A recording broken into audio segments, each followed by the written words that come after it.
Мусулмандардын негизги майрамы болгон Ороз айтка баардык өлкөлөрдөгү мусулмандар өзгөчө толкундануу менен даярданып жатышты. Ал эми эч нерсеси жок. Оор шартта жана ар бир күнү аман калууга тырышкан Газа тилкесинин тургундарында мындай мүмкүнчүлүгү жок эле. Бир сындырым нан менен суу табышкандан кубанып турган бул жылы бул таттууларды жеп көрүү көптөгөн балдардын кыялына айланды. Сиздердин кайрымдуулук жана колдооңуздардын аркасында биз бул салттуу таттууларды сатып алып, Газа тилкесине жатырларда жашаган 1000 балага жана үй бүлөгө тарата алдык.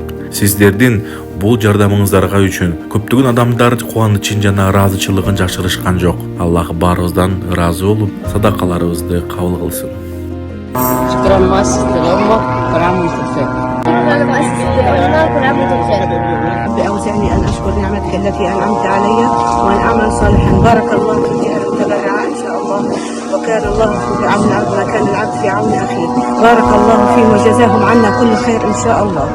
بسم الله الرحمن الرحيم. في اليوم 29 من شهر رمضان المبارك وفي ظل هذه الحرب الغاشمة على قطاع غزة، نقوم نحن فريق مؤسسة الأمة بتجهيز حلويات العيد لكي نقوم بتوزيعها على الأسر النازحة والمتضررة على إثر هذا العدوان الغاشم.